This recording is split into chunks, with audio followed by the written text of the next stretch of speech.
Dhaabbilee fayyaa aanolee fi bulchiinsa magaalotaa godina Shawaa Bahaa keessatti argaman hawaasaaf tajaajila si'ataa fi dhaqqabamaa akka kennan xiyyeeffannoon hojjetamaa jiraachuu waajjirri fayyaa godina Shawaa Bahaa beeksise. Godina Shawaa Bahaa magaalaa Mataharaatti haalli kenniinsa tajaajila buufata fayyaa magaalichaa daawwatame. Sagantaa daawwannaa kanarratti hojiiwwan garaagaraa buufata fayyaa magaalaa Mataharaa keessatti karoorfamanii raawwatamanii fi inisheetiivoota misooma garaagaraa daawwataman. Itti gaafatamaa waajjira fayyaa magaalichaa obbo Ndashaa Addunyaa akka ibsanitti hawaasni magaalattii gama fayyaatiin tajaajila hunda galeessa akka argatu hojiileen hedduu hojjetamuu ibsan. Akka bulchiinsa magaalaa Mataharaatti buufata fayyaa lama qabna. Buufanni fayyaa tokko buufata fayyaa magaalaa Mataharaa jedhama. Buufata fayyaa magaalaa Mataharaa kana keessatti hojiiwwan bal'aatu kennama. Keessattuu indikeetoroota 128 qabna akka fayyaatti.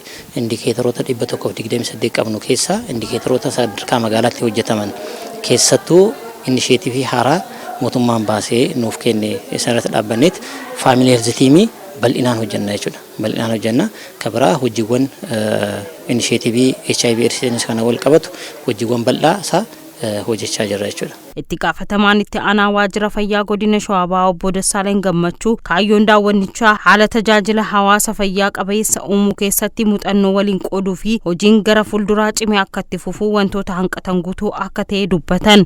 Sirni muuxannoo hojii wal jijjiiruu buufata fayyaa magaalaa Mataharaa, buufata magaalaa Mataharaa fi aanaa Fantaallee keessatti gaggeeffameeti jira.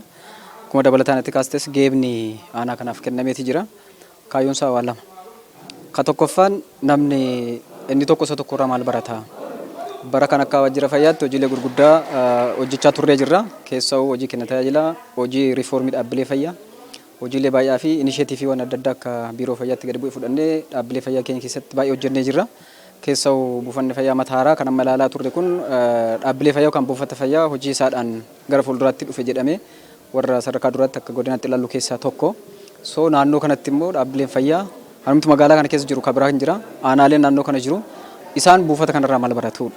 Inni jalqabaa isa. Inni tokko isa tokkorraa maal barata. Buufanni fayyaa kun cimina maal qaba? Akkamitti hojjeteeti milkaa'e? Inni kaan immoo maaltu isaan qatee milkaa'uu dadhabee waan jedhu kan akka walirraa baratanii fi kan lammaffaan buufatichi hojii kana hunda fixatee otoo hin ta'in fuulduratti ammatee hojii isaadhaan deemeedha.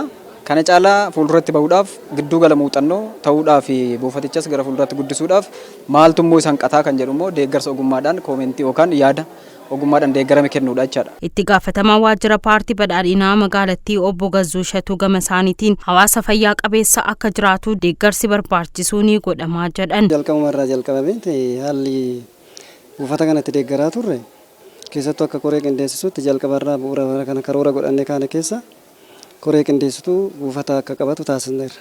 Keessattuu kantiibarraa jalqabee paartiirraa jalqabee buufata lama qabna. Lamaan keessaa kana kantiibaan akka qabatu buufata Haroo Adii immoo paartiin akka qabatu taasisneerra. Isa kana keessatti maaliin rakkoon isaa kan jedhu jalqabarraa boordiirraa jalqabee mari'achaa kan turre. Achi keessatti immoo rakkoowwan jiru keessattuu haalota amma jiru kana wajjin wal qabatee fayyadamummaa uummataa mirkaneessuudhaaf halkanii guyyaa karoora keenya keessa galchine hojjechaa kan turredha. Mariiwwan adda addaa keessatti gaaffii uummataa deebisuudhaaf hojii guddaan hojjetameera. Tajaajilamtoonni argannee dubbisne tokko tokko buufata fayyaa kana keessatti tajaajila hedduu argachaa jiraachuu himan. Buufanni fayyaa magaalaa Mataharaa haaluma gaariidhaan keessummeessaa jira. Tajaajila sadarkaa altiraasawundii hordoffiiwwan garaagaraa haaluma gaariidhaan geessaa jiran jechuudha. Ogeessi fayyaa yeroo dadhabbiinsi dhagam yeroo dhukkubeessi guyyaa guyyaan deebii jedhanii akka manatti hin deenyes akka sadarkaa hospitaalaa deemtee akka deessu gorsa nuuf kennan guyyaa guyyaadhaan.